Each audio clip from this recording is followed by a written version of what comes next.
The docking bay alarms screamed across Station Viridian as the sleek black warship locked into Berth 7. Every alien in the commercial district froze. Then they ran. Commander Ethan Cross didn't run. He leaned against the viewport of the trading post, arms crossed, watching the chaos unfold below. Vendors abandoned their stalls. The Krillian merchants left entire cargo shipments behind. Even the station security forces retreated to their barracks. "You should move," the shopkeeper hissed from behind the counter. The four-armed Vexian was already packing his most valuable items into a graviton case. "She's here. I can see that," Ethan said calmly. "Then you're insane." The Vexian sealed his case and bolted for the rear exit. Ethan turned his attention back to the warship. The hull bore no markings, no insignia, nothing but scorch marks from 1,000 battles. The airlock hissed open and steam billowed into the docking bay. She emerged like death itself. The Huntress stood 7 feet tall, her scaled armor gleaming obsidian black under the station lights. Her species, the Korvath, were apex predators from a world where everything evolved to kill. Her clawed hands could tear through reinforced steel. Her eyes glowed amber behind her helmet's visor. But it wasn't her physical presence that cleared stations. It was her reputation. 300 confirmed bounties. 0 failures. She hunted the galaxy's most dangerous criminals and collected their heads as trophies. Ethan checked his pistol's charge. Full. He slid it back into its holster and walked toward the docking bay entrance. The corridor was empty. Abandoned cups of synthetic coffee still steamed on benches. A child's toy lay forgotten on the floor. Ethan's boots echoed in the silence. He reached the bay entrance just as the Huntress crossed the threshold into the main concourse. She moved with predatory grace, her head scanning left and right, hunting. "Looking for someone?" Ethan called out. The Huntress stopped. Slowly, she turned to face him. Her hand moved to the plasma cannon mounted on her back. "Human," she said, her voice a deep rumble through her helmet's speakers. "You do not run." "Should I?" "Everyone runs from me." Ethan stepped closer. "I'm not everyone." The Huntress tilted her head, studying him. "You are either very brave or very foolish. I've been called both." Ethan stopped 10 feet away. "But mostly I'm curious. What brings a legendary bounty hunter to a civilian trading station? That is not your concern. It is when you clear out half the station and crash my supply run." Ethan gestured at the empty concourse. "I've got cargo to collect and dealers to meet. Your little entrance just cost me about 6 hours. The Huntress's eyes narrowed. "You dare complain to me? I dare state facts." Ethan met her glowing gaze without flinching. "So either tell me who you're hunting, or move along so commerce can resume." For a long moment neither moved. The air crackled with tension. Then Huntress laughed. It was a harsh, grating sound. "You are either the bravest human I have met," she said, "or the most suicidal." "We'll find out which," Ethan replied. The Huntress stepped closer, closing the distance between them to less than 5 feet. This close, Ethan could see the intricate patterns etched into her armor, each mark representing a kill. There were hundreds. "I hunt a murderer," she said finally. "A Sarkovian weapons dealer named Vexthor. He slaughtered a colony of 3,000 on Epsilon Prime. The Galactic Council placed a bounty of 2 million credits on his head." Ethan's expression didn't change, but his mind raced. Vexthor. He knew that name. The Sarkovian had passed through this very station 2 days ago, selling illegal plasma cores to anyone with enough credits. "And you think he's here?" Ethan asked. "I know he's here. My sensors detected his ship's signature in the lower docking bays." The Huntress leaned forward, her helmet inches from Ethan's face. "Now you will move aside, or I will move you." "No." The word hung in the air like a challenge. The Huntress's hand moved to her weapon. "Explain yourself, human, before I lose patience." "If Vexthor is here, he's not alone," Ethan said. "He travels with a crew of 12, all armed with military-grade weapons. The lower docking bays connect directly to the residential sectors. 4,000 civilians live down there, including families, children. I do not miss my targets. Maybe not, Ethan replied. But Vexthor will use those civilians as shields the second he knows you're coming. He's a coward and a tactician. He'll turn those corridors into a war zone. The Huntress straightened. Then what do you propose? I propose we work together. Silence. Then the Huntress laughed again, louder this time. You? A lone human with a single sidearm? You would hunt beside me? I know this station better than anyone. Every corridor, every access tunnel, every emergency exit. Ethan pulled up a holo display from his wrist device showing a detailed map of Station Viridian. I can get you to Vexthor without alerting him. We corner him in the cargo processing center. It's isolated, reinforced, and empty during third shift. No civilians, no collateral damage. The Huntress studied the map, her eyes scanning the layout. Why would you help me? Because Vexthor sold faulty reactor cores to a mining crew last month. The cores failed. 15 people died in the explosion. Ethan's jaw tightened. One of them was my friend. The Huntress observed him for a long moment. You seek revenge. I seek justice. There's a difference. To most species, they are the same. Not to humans. The Huntress made a sound that might have been approval. She tapped a control on her gauntlet, and her plasma cannon powered down.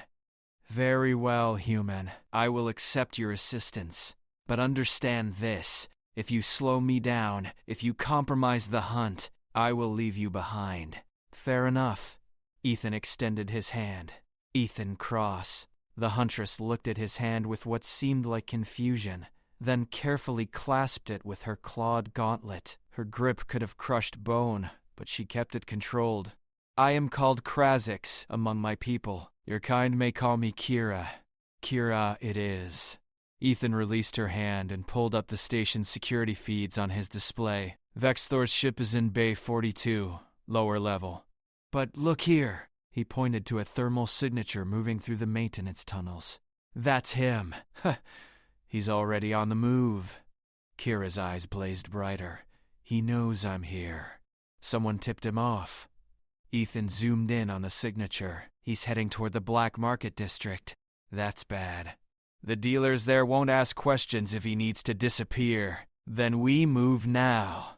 Kira started toward the corridor, but Ethan grabbed her arm. Not that way. Security cameras everywhere. Vexthor will have someone watching the feeds. He pointed to a maintenance hatch in the floor. We go through the service tunnels. They'll get us ahead of him. Kira nodded. Lead the way, Ethan Cross. Ethan pulled open the hatch and dropped into the darkness below. Kira followed, landing with barely a sound despite her size. The tunnels stretched in both directions, lit only by emergency strips along the walls.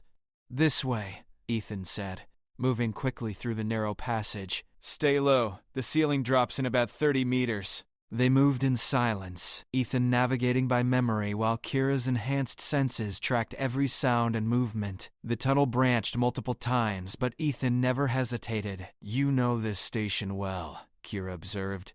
I grew up here. My father was chief engineer. I learned these tunnels before I could read. Ethan stopped at an intersection, checking his display. Vexthor is 2 levels above us, moving fast. We need to cut him off at Junction 7. How much time? 3 minutes. Maybe less. Kira's hand went to her weapon. Then we run. They sprinted through the tunnels, their footsteps echoing off the metal walls. Ethan's heart pounded, but his mind stayed sharp. This was it. After months of searching, he'd finally get his chance. They reached Junction 7 with seconds to spare. Ethan pointed to a ladder leading up. That hatch opens into a storage room. Beyond that is the main corridor. He'll pass right by. Kira climbed first, moving with surprising speed for her size. Ethan followed, emerging into a room filled with supply crates. Through the door's window, they could see the corridor beyond.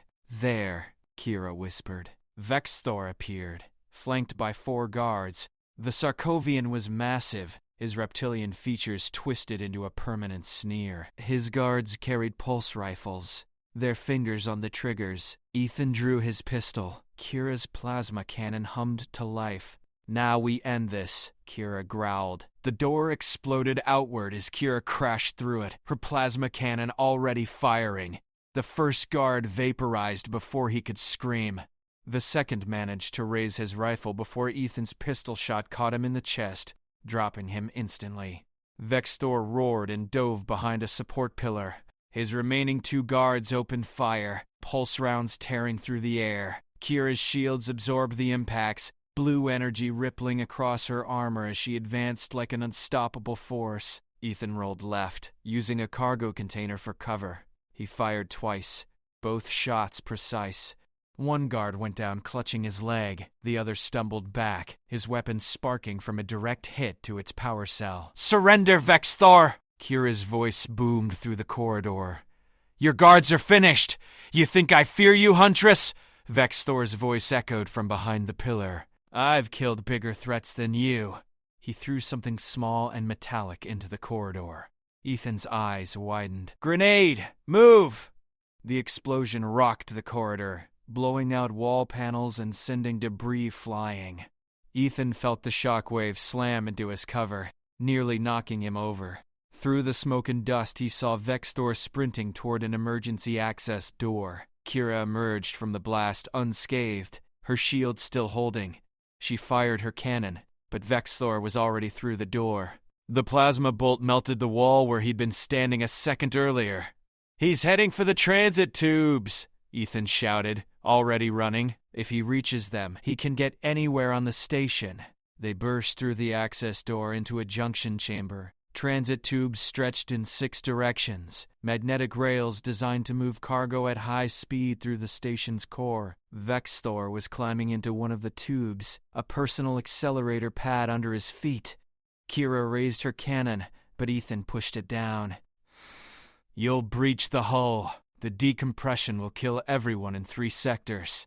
Then how do we stop him?" Ethan grabbed 2 accelerator pads from the wall rack and tossed one to Kira. "We follow him." He jumped into the tube without waiting for a response. The magnetic field caught him, and suddenly he was hurtling through the transparent tube at incredible speed. The station blurred around him as he rocketed forward, the accelerator pad keeping him centered in the rail. Ahead, Vexthor's massive form was visible, arms spread wide as he surfed the magnetic current. He looked back, saw Ethan, and fired a hand weapon. The shot went wide, punching through the tube wall. Air shrieked through the hole, but the emergency seals activated instantly, containing the breach. Kira came up beside Ethan, her larger frame somehow keeping pace. "Where does this tube lead?" "The industrial sector. Foundries, processing plants, all automated." Ethan had to shout over the rushing wind. Lots of places to hide. The tube curved sharply and they banked with it. Below them, through the transparent floor, Ethan could see the station's central spine, a massive column of rotating habitat rings and docking structures. They were moving fast, covering kilometers in seconds. Vextor reached the industrial sector exit and jumped free, hitting the platform hard but staying on his feet. Ethan and Kira followed, their pads deactivating as they cleared the tube. They emerged into a massive chamber filled with automated machinery. Robotic arms moved in precise patterns, assembling components for starship parts. Conveyor belts carried materials between stations. The noise was deafening, a constant symphony of metal on metal. Vextor was nowhere to be seen. "He could be anywhere in here," Ethan said, scanning the chamber. "This place is 20 levels tall and covers half a kilometer." Kira's helmet swiveled, her sensors active. "I'm detecting multiple heat signatures, but the machinery is interfering. Too much background radiation." A pulse blast screamed past Ethan's head. So close he felt the heat. He spun, returning fire at a catwalk 3 levels up. Vextor was there, using a massive smelting tank for cover. "You're persistent, human," Vextor shouted, "but stupid." "This is my territory now." He hit a control panel, and suddenly the entire factory came alive. Robotic arms began swinging wildly, no longer following their programmed patterns. Conveyor belts reversed direction, spilling molten metal onto the floor. Safety protocols disengaged, and warning klaxons blared. "He's overridden the safety systems." Ethan had to grab Kira and pull her back as a robotic arm swung through the space where she'd been standing. He's turning the whole factory into a weapon. A crane overhead suddenly released its load, dropping a 10-ton steel beam directly at them. Kira fired her cannon, the plasma bolt cutting the beam in half. Both pieces crashed to the floor on either side of them, still glowing red hot. "This ends now!" Kira roared. She fired her grappling line, the magnetic cable shooting up and latching onto the catwalk where Vexthor stood. With a powerful yank, she pulled herself up, her boots mag-locking to the metal as she climbed. Ethan looked around frantically. There had to be another way up. He spotted a service ladder and ran for it, dodging between the chaotic machinery. A robotic welder activated as he passed, its torch nearly catching his jacket. He rolled under it and kept moving. Above, Kira reached the catwalk. Vexthor fired at point-blank range, but her shields held. She swung her cannon like a club, the massive weapon catching him in the ribs and sending him stumbling back. "You cannot win, Sarkovian," Kira advanced on him. "I have hunted your kind across 6 systems. You all fall the same way." Vexthor laughed, blood dripping from his mouth. "You're right, Huntress. I can't beat you in a fair fight." He pulled a remote detonator from his belt. "Good thing I don't fight fair."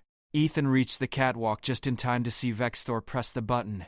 Below them, something detonated in the factory's main power core. The explosion was massive, tearing through 3 levels of machinery and sending a fireball racing upward.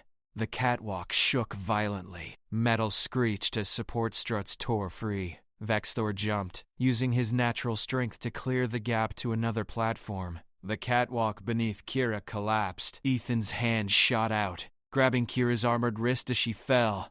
The sudden weight nearly pulled him over the edge, his boots sliding on the buckling metal. Pain screamed through his shoulder as he held on, his entire body straining against gravity and several 100 pounds of Korvath warrior. "Let go, human," Kira shouted over the roar of flames below. "You cannot hold me! Shut up and climb!" Ethan locked his other hand around a support beam, muscles burning. "Use your grappling line." Kira fired her grappling cable upward. It caught on a structural beam, and she activated the winch. The tension relieved just enough for Ethan to haul her up onto the stable section of catwalk. They collapsed together, breathing hard. "You saved my life," Kira said, disbelief in her voice. "Thank me later." Ethan pointed across the burning factory floor. "He's getting away." Vexthor was already descending a far ladder, moving with desperate speed. The factory fires were spreading fast, melting safety railings and warping metal walkways. Black smoke billowed toward the ceiling, triggering emergency ventilation that only fed the flames with fresh oxygen. Ethan and Kira ran along the catwalk, leaping gaps where sections had fallen away. Below them, the automated machinery continued its chaotic dance, oblivious to the destruction. A massive press slammed down repeatedly, each impact shaking the entire structure. They reached the ladder and descended, Kira's weight making the metal groan with each step. Ethan dropped the last 10 feet, landing in a crouch. Ahead, Vexthor had reached the factory's loading bay, where cargo ships delivered raw materials. "He's going for a ship." Ethan sprinted forward, his lungs burning from the smoke. The loading bay was open to space, protected only by an atmospheric shield that shimmered blue at the entrance. 3 cargo haulers sat on landing pads, their engines cold. Vexthor was running toward the nearest one, his hand reaching for the access panel. Ethan raised his pistol and fired. The shot hit Vexthor's shoulder, spinning him around. The Sarkovian roared in pain and rage, his own weapon coming up. Then Kira landed between them, having jumped from the catwalk above. The impact cracked the deck plating. She rose slowly, her cannon aimed directly at Vexthor's chest. "It's over," she said. Vexthor's eyes darted between them, calculating. His hand moved slowly toward his belt. "Don't!" Ethan warned, his pistol steady. "You don't understand," Vexthor said, his voice suddenly different, pleading. "I had no choice. The Epsilon Prime colony, those people, they weren't innocent. They were harboring war criminals, running experiments on living subjects. I was paid to stop them." "Lies," Kira growled. "Is it?"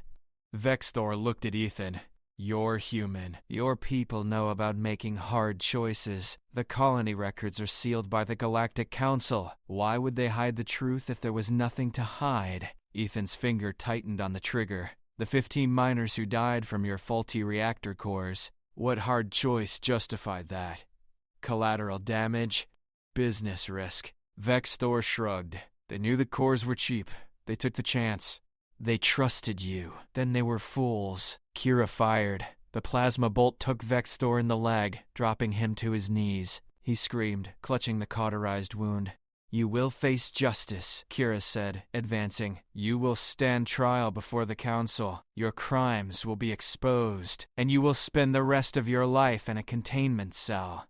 Vexthor looked up at her, pain and hatred mixing in his eyes. Then he smiled. No, I won't. He triggered something in his armor. Ethan's sensors screamed a warning. Suicide bomb! Ethan grabbed Kira and ran, pulling her toward the cargo ships. He's wired to explode!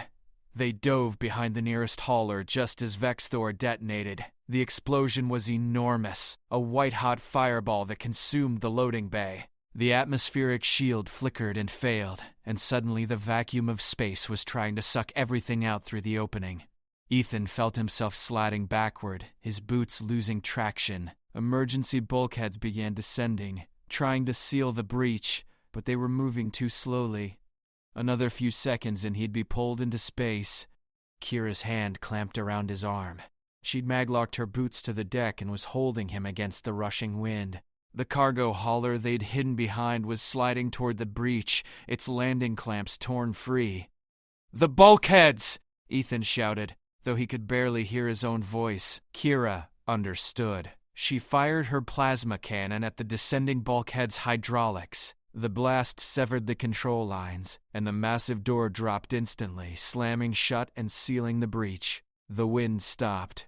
The bay's emergency atmosphere generators kicked in, refilling the space with breathable air. They lay on the deck, catching their breath. Alarms wailed throughout the sector. Emergency response teams would arrive any moment. He chose death over capture, Kira said quietly. A warrior's choice, even for one so despicable. A coward's choice, Ethan corrected. He escaped justice. Kira stood, offering him her hand. He took it, and she pulled him to his feet with ease. Perhaps. But he is dead and his victims are avenged. She looked at Ethan with something that might have been respect. You fought well, human. Your people have a saying, yes? About standing your ground? Several, actually. I begin to understand why. Kira deactivated her weapon. The bounty on Vexthor is void now. No body means no proof of death. I have failed my contract. Not entirely. Ethan pulled out a small device from his pocket. I recorded everything. His confession about Epsilon Prime, his admission about the faulty cores. All of it. This should be enough to close the case. Kira took the device, studying it. You planned this. From the beginning you intended to gather evidence. I wanted justice. Sometimes that means more than just killing the bad guy. Station security forces burst into the loading bay, weapons raised. Ethan and Kira both raised their hands. Stand down! Ethan called out. It's over. The threat is neutralized. The security captain, a grizzled Vexian named Torque, lowered his weapon slowly. Commander Cross? What in the stars happened here? Long story, Captain. I'll explain everything. Ethan glanced at Kira. We both will. The interrogation room was standard station issue. Gray walls, metal table, uncomfortable chairs. Ethan sat across from Captain Torque while Kira stood in the corner, her armor still scorched from the factory fires. She'd refused to sit, claiming it was beneath a Korvath warrior to show weakness through rest. Let me understand this correctly, Torque said, his forearms folded across his chest. You, a civilian cargo runner, partnered with the most feared bounty hunter in the sector to hunt down a known terrorist. You then proceeded to destroy half the industrial sector, breach atmospheric containment, and nearly killed 200 workers when you shut down the factory's safety protocols. Vexthor shut down the safety protocols, Ethan corrected. We were just trying to stop him. The damage assessment team is still calculating losses. Current estimate is 40 million credits. Torque leaned forward. The station administrator wants someone to pay for this cross. The Galactic Council is demanding answers. And I have a dead Sarkovian weapons dealer who allegedly confessed to mass murder before blowing himself up. Allegedly? Kira's voice was ice. You doubt the humans recording? I doubt nothing, Huntress. But recordings can be faked. Without a body, without physical evidence, this case becomes complicated. Torque activated a holo display showing the destroyed loading bay. The Council is already questioning the official narrative. Vexthor had powerful allies, people who don't want his operations exposed. Ethan pulled out his datapad and slid it across the table. Then maybe this will help. While you were securing the scene, I accessed the station's archived security footage from 2 days ago. Watch. The display showed Vexthor meeting with 3 figures in the Black Market District. They were cloaked, but their body language suggested authority. Money changed hands, then weapons. Cases full of them. Those cases contain Terran military-grade pulse rifles, Ethan said. Weapons that shouldn't exist outside official channels. Vexthor was supplying them to someone. The transaction was flagged by my personal monitoring systems because I track illegal arms shipments. Torque's expression darkened. You're running illegal surveillance on station commerce? I'm running pattern recognition algorithms on public security feeds. Big difference. Ethan zoomed in on one of the cloaked figures. That's a Council enforcement officer's stance and gait profile. I'd bet my ship one of those buyers works for the Council. The room went silent. Kira moved closer to the display, studying it. This explains much, she said. Vexthor was protected. His operations were allowed to continue because someone in power benefited from them. Speculation, Torque said, but his voice lacked conviction. Then explain why the Epsilon Prime colony records are sealed, Ethan challenged. Explain why a weapons dealer with 300 confirmed kills was allowed to operate freely for 5 years. Explain why the Council put a bounty on him only after his usefulness expired. Torque stood abruptly. I can't. Dad's that's the problem. He paced the room, his multiple arms gesturing in agitation. If what you're suggesting is true, if there's corruption at the Council level, then this is bigger than a simple bounty case. This becomes political, dangerous. Politics are always dangerous, Kira said, but truth is more important than safety.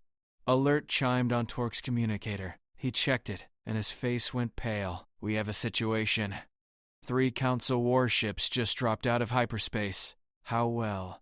They're demanding we turn over all evidence related to Vexthor's death immediately. How did they know already? Ethan asked.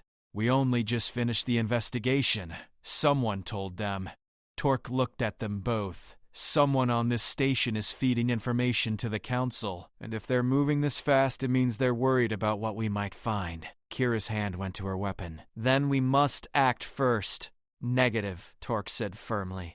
The Council has legal authority here. If they want the evidence, I have to surrender it. Those are the regulations. Regulations written by corrupt officials to protect themselves, Ethan said. He grabbed his datapad. But they can't confiscate what they don't know exists. Cross, don't do anything stupid. Too late for that. I partnered with a Korvath bounty hunter. Ethan copied the data to an encrypted drive. This evidence needs to reach someone we can trust. Someone outside Council jurisdiction. There is no outside Council jurisdiction, Torque said. They control everything. Not everything. Ethan looked at Kira. Your people. The Korvath homeworld. You're not part of the Council, right? We are independent. We sign contracts with the Council but answer to no one. Kira's eyes narrowed. You want me to take the evidence to my clan elders? I want you to expose this corruption. Use your reputation. If the legendary Huntress says the Council is dirty, people will listen. They will also try to kill me, probably. Kira made that harsh laughing sound again. You are insane, human. I like this plan. The room shook suddenly. Alarms blared throughout the station. Torque checked his communicator, his expression grim. The Council ships are powering weapons. They're targeting the station's communication arrays. They're silencing us, Ethan said, making sure no one can transmit what we know. Then we don't transmit, Kira said. She grabbed Ethan's arm. We run. My ship has the speed to outrun Council warships. We can reach Corvath space in 3 days. We? Ethan looked at her in surprise. You have proven yourself worthy, Ethan Cross. You stood when others ran. You saved my life, and you seek justice even when it endangers you. Kira's grip tightened. Among my people, this makes you battle-kin. I will not abandon you now. Another explosion rocked the station. Through the viewport, Ethan could see plasma fire streaking toward the communication towers. Captain Torque, Ethan said, tell the Council we died in the factory explosion. Tell them the evidence was destroyed. Give us a head start. Torque looked between them, forearms spread in a gesture of helplessness. They'll tear this station apart looking for you. Then make sure they look in the wrong places. Ethan extended his hand. I'm sorry about the mess. Torque clasped his hand briefly. Just make sure this evidence reaches the right people. And Cross? Don't get killed. I still need someone to pay for that loading bay. Ethan grinned. Put it on my tab. He and Kira ran from the interrogation room. The station corridors were chaos. People evacuating toward emergency shelters as the Council bombardment continued. They moved against the crowd, heading down toward the lower docking bays. My ship is in berth 7, Kira said. If we can reach it before they lock down the bays. They rounded a corner and stopped. 5 Council enforcement officers blocked the corridor, pulse rifles aimed. Ethan Cross and Kira of Corvath, the lead officer said. Surrender the evidence and come peacefully. The Council guarantees your safety. Your Council guarantees nothing, Kira growled. The officers raised their weapons. Ethan smiled. When I said I liked your ship, I didn't mention I also know a shortcut. He pulled the access panel off the wall and dove through. Kira following as pulse fire erupted behind them. The maintenance shaft was barely wide enough for Kira's armored frame. She scraped along the walls as they crawled through the darkness, pulse fire echoing behind them. The officers were trying to follow, but their bulky tactical gear slowed them down. How much further? Kira asked. 30 meters. Then we drop into the docking bay's upper maintenance level. Ethan's hands found the familiar handholds from years of childhood exploration. My father always said these shafts were the real heart of the station. Everything important happens in the spaces between. They reached the drop point. Ethan kicked open the grate and fell through, landing on a catwalk overlooking berth 7. Kira's black warship sat below, sleek and deadly even while docked. The bay doors were still open to space, the atmospheric shield shimmering across the exit. Kira dropped beside him, landing with barely a sound. The boarding ramp is deploying. My ship recognized my signature. Then let's move before they seal the bay. They descended the catwalk stairs 3 at a time. Behind them, the maintenance shaft erupted with pulse fire as the officers broke through. Shots ricocheted off the metal walkway, sparking in the dim light. Kira spun and returned fire, her plasma cannon painting the catwalk in brilliant blue light. 2 officers went down. The others scattered for cover. Go, she shouted to Ethan. Get to the ship! Ethan ran up the boarding ramp. The ship's interior was unlike anything he'd seen. Dark corridors lit by bioluminescent strips, walls covered in trophies from 100 hunts, alien weapons, armor pieces, even what looked like preserved skulls lined the passage. Welcome aboard the Knight's Fang. Kira's voice came through the ship's speakers as she backed up the ramp, still firing. Strap into the co-pilot's seat. This departure will not be gentle. Ethan found the cockpit and dropped into the seat. The controls were designed for Corvath hands, but the basic layout was familiar enough. Engines, weapons, shields, navigation. He started pre-flight checks automatically. Kira burst into the cockpit, sealing the door behind her. Bay control has been compromised. They're trying to override my launch authorization. Can they stop us? No. Kira's clawed hands flew across the controls. But they can make it difficult. The ship shuddered as it lifted off. Warning lights flashed across the console. The docking clamps were still engaged, refusing to release. Outside, Council enforcement was pouring into the bay, setting up heavy weapons. Hold on, Kira said. She fired the main engines at full thrust. The docking clamps shrieked in protest, then shattered. The Knight's Fang shot forward like a missile, blasting through the atmospheric shield and into open space. Immediately, proximity alarms screamed. The 3 Council warships had formed a blockade around the station. Weapons locks painted the Night's Fang from multiple angles. "Council warship arbitrator to unidentified vessel," a voice crackled over the comm. "Power down your engines and prepare to be boarded. This is your only warning." Kira's response was to angle the ship directly at the largest warship and engage maximum thrust. "Are you insane?" Ethan grabbed his harness as the ship accelerated. "We can't fight 3 warships. We're not fighting. We're running." Kira's eyes gleamed with fierce joy. The Night's Fang was built for this. Watch. The warships opened fire. Plasma bolts filled space around them, each one capable of vaporizing their ship. Kira wove through the barrage like a dancer, her movements precise and deadly. The ship rolled, dove, climbed, each maneuver impossibly tight. They passed within meters of the arbitrator's hull, so close Ethan could see the shock on the crew's faces through the viewports. Then they were past, shooting into open space while the Council ships struggled to come about. "Jumping to hyperspace in 10 seconds, Kira announced. "The Council ships are fast, but not fast enough to track us once we're gone. They'll know where we're going," Ethan said. "Korvath's space isn't exactly a secret. Let them know. Let them come." Kira engaged the hyperdrive.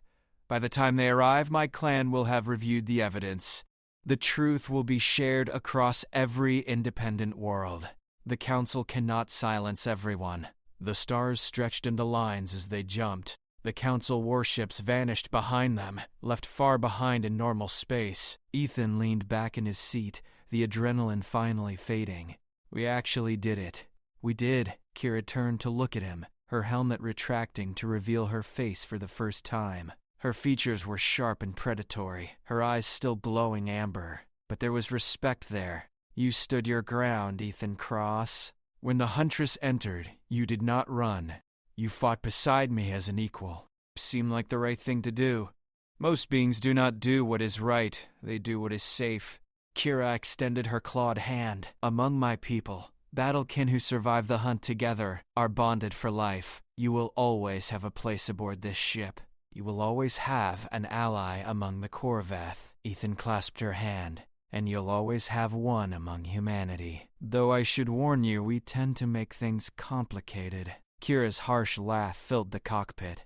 "I have noticed. But complicated is rarely boring." She pulled up a star chart showing their route to Korvath's space. 3 days of travel through the void, carrying evidence that could shake the foundations of galactic power.